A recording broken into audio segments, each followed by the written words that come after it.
Students, आज के lecture में भी हम कंटिन्यू करेंगे डायमेंशन को। तो लास्ट टाइम हमने जो डायमेंशन मालूम की थी वो वर्क, काइनेटिक एनर्जी और पोटेंशियल एनर्जी की थी, जो सेम थी, उनका कॉन्सेप्ट भी दिया था। कुछ और क्वांटिटीज़ की जो इंपॉर्टेंट है एग्जामिनेशन पॉइंट ऑफ व्यू से भी और वैसे भी, तो उन क्वांटिटीज़ की डायमेंशन देखते हैं। तो 9th नंबर पर हमारे पास है लीनियर मोमेंटम। स्टूडेंट्स, हो सकता है कि आपने ये टॉपिक मोमेंटम के नाम से पढ़ा हो, लेकिन अब इंटरमीडिएट में या आगे आप इसको दो मोमेंटम की तरह डिस्कस करेंगे। नंबर 1 लीनियर, और आगे एक और आएगा एंगुलर मोमेंटम। जब हम डिस्कस करेंगे ये आएगा तो हम उसको देख लेंगे वो क्या है। लेकिन ये लीनियर मोमेंटम वही है जो आपने जस्ट मोमेंटम के नाम से मैट्रिक क्लास में स्टडी किया था। तो अगर मैं इसकी यूनिट के बारे में आपसे मालूम करूं कि इसकी यूनिट क्या होती है, तो स्टूडेंट्स, मोमेंटम रिप्रेजेंट किया जाता है P से, और इसकी यूनिट आपने पढ़ी किलोग्राम मीटर पर सेकेंड, ये इसकी यूनिट होती है। अगर आप गौर करें तो इसमें कोई भी ऐसी कन्फ्यूजन की बात नहीं है कि ये क्वांटिटीज़ या ये यूनिट्स आपको आपके चार्ट में ना दिखें। तो आप देख सकते हैं किलोग्राम की जगह हम रिप्लेस कर सकते हैं कैपिटल M, और मीटर की जगह हम रिप्लेस करते हैं कैपिटल L, और सेकंड की जगह हम रिप्लेस करते हैं capital T। Last step students वही है, अगर कोई डायमेंशन आपको न्यूमरेटर में दिखाई दे तो आप उसको शिफ्ट करेंगे या कन्वर्ट करेंगे किसमें, डिनोमिनेटर से न्यूमरेटर के अंदर। इसकी पावर डिनोमिनेटर में +1 है, न्यूमरेटर में लाएंगे तो क्या हो जाएगी स्टूडेंट्स, -1 हो जाएगी।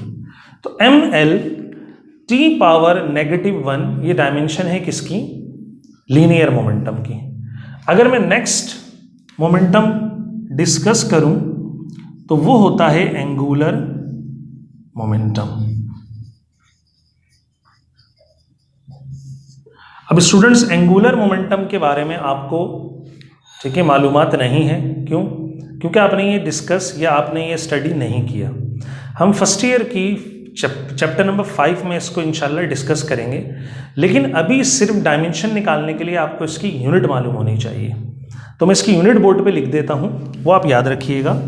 इसको डिनोट किया जाता है कैपिटल L या स्मॉल l से, और इसका जो फॉर्मूला होता है वो होता है mvr। m स्टूडेंट्स यहाँ पर मास है, v वेलोसिटी है, और r रेडियस है।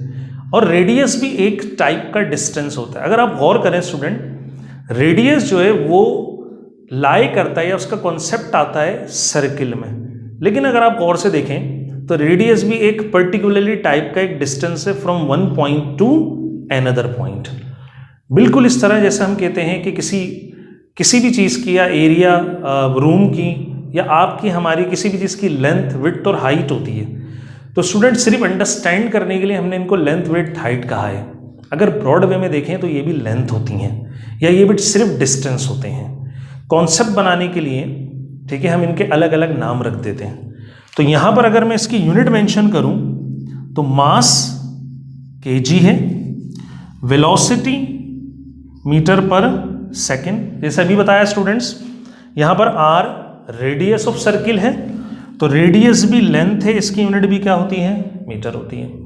अब अगर आप गौर करें तो आपके पास जो क्वांटिटीज़ या जो यूनिट्स आपको दिख रही हैं वो सब की सब इस चार्ट में फंडामेंटल में मौजूद है।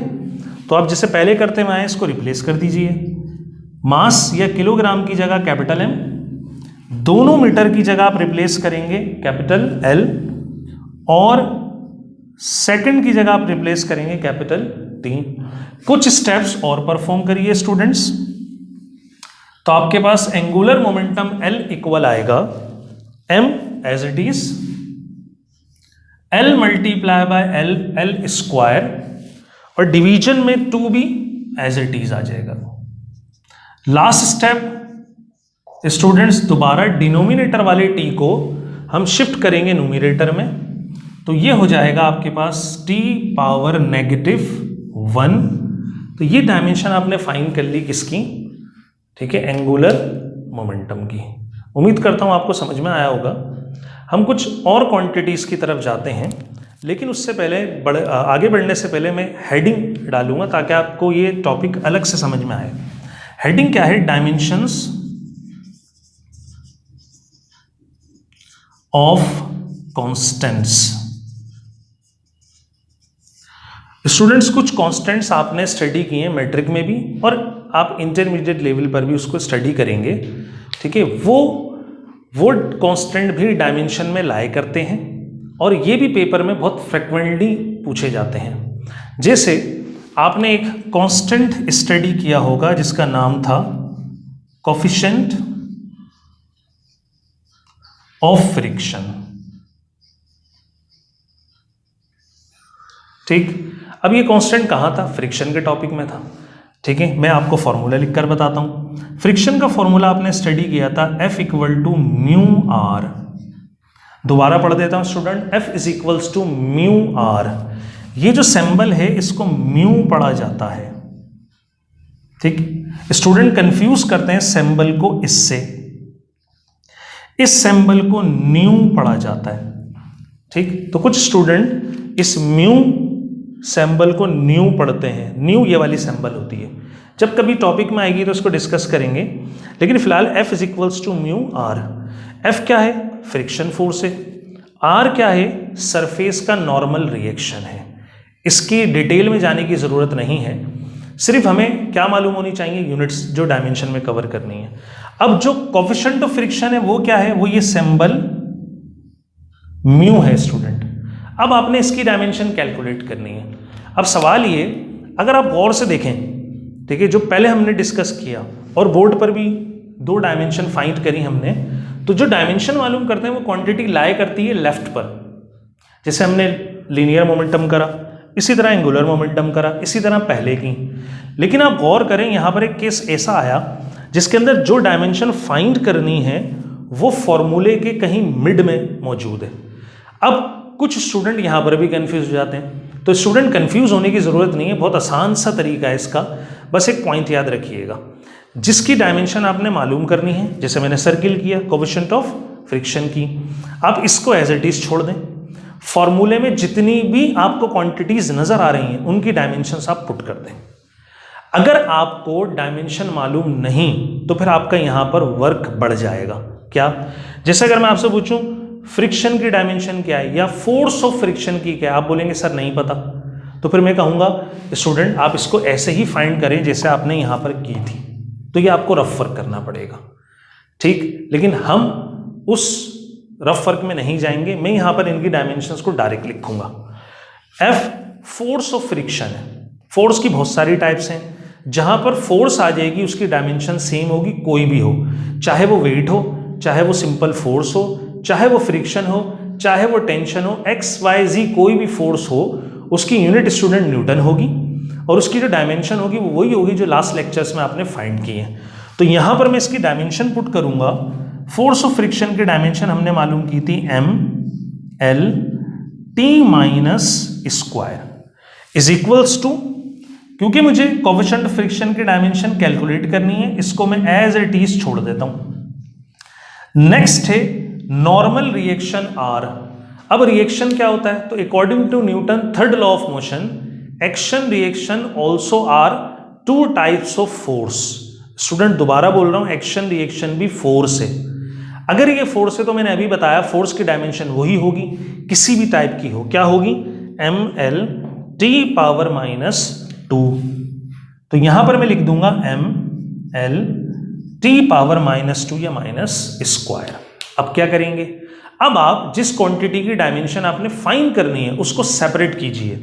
सेपरेट मतलब जैसे हमें फाइंड करना है ये, तो इसके साथ M L T power minus 2 multiply हो रही है, तो अब इसको लेफ्ट पे लाके क्या कर देंगे स्टूडेंट? डिवाइड कर देंगे। यही करते हैं हम, M L T minus 2 divided by M L T minus 2, और आपके पास राइट पर सिर्फ रह जाएगा म्यू। दोबारा हमने इस पूरी वैल्यू को लेफ्ट पर लाके क्या कर दिया स्टूडेंट? डिवाइड। अब जो कैंसिलेशन होती है आप उसको कैंसिल कर दीजिए और जो रिमेनिंग है वो आपकी डायमेंशन आ जाएगी। तो फाइनली म्यू अगर आप गौर करें, m टू m कैंसिल होगा, l टू l, और t नेगेटिव स्क्वायर से कैंसिल हो जाएगा। अब एक क्वेश्चन क्या बचा? तो कुछ स्टूडेंट रॉन्ग आंसर करते हैं, वो बोलते हैं 0। तो डिवीजन अगर कैंसिल हो जाए तो कभी भी स्टूडेंट 0 नहीं बचता, रिमाइंडर आपका 1 होता है। मैं एक छोटी सी एग्जांपल दे देता हूं आपको। जैसे अगर आप 5 डिवाइडेड बाय 5 करें तो क्या होगा? 1 होगा। इसी तरह 6 डिवाइडेड बाय 6 करें तो भी क्या होगा? 1 होगा। डिवीजन सेम वैल्यू के डिवीजन का आंसर 1 देता है, 0 नहीं देता। तो यहां पर भी आंसर क्या आएगा? 1। अब बहुत सारे क्वेश्चन स्टूडेंट आपके दिमाग में पैदा हो जाएंगे। क्या यहां पर डायमेंशन की तो कोई भी सिंबल नजर नहीं आ रही। डायमेंशन की सिंबल जो हम डिस्कस करते हुए स्टूडेंट MLT, अगर आप यहां देखेंगे MLT, और लास्ट लेक्चर्स में भी हमने ML और T डिस्कस किया, लेकिन यहां डायमेंशन क्या आई? 1, मतलब कोई डायमेंशन नहीं आई। तो आंसर इसका ये, कुछ क्वांटिटीज ऐसी भी होती हैं जिनकी यूनिट भी नहीं होती और डायमेंशन भी नहीं होती। कोफिशिएंट ऑफ फ्रिक्शन की अगर आप यूनिट मालूम करेंगे, इसकी यूनिट भी नहीं होती स्टूडेंट्स। ऐसी क्वांटिटीज को डायमेंशन के सेंस में कहा जाता है डायमेंशन लेस क्वांटिटीज। मतलब ये हुआ, फिर दोबारा स्टेरिक बना रहा हूं क्योंकि कॉन्सेप्ट है। कोफिशिएंट ऑफ फ्रिक्शन एक ऐसा कांस्टेंट है जिसकी कोई डायमेंशन नहीं है, और इस क्वांटिटी को या ऐसे कांस्टेंट को हम क्या कहते हैं? डायमेंशन लेस कहते हैं। दोबारा रिपीट करता हूं, कोफिशिएंट ऑफ फ्रिक्शन की कोई डायमेंशन, कोई यूनिट नहीं है। ऐसी क्वांटिटी या ऐसी कांस्टेंट को हम क्या कहते हैं स्टूडेंट्स? Dimension less. तो हम लिख सकते हैं यहां पर, since mu is a dimension less quantity.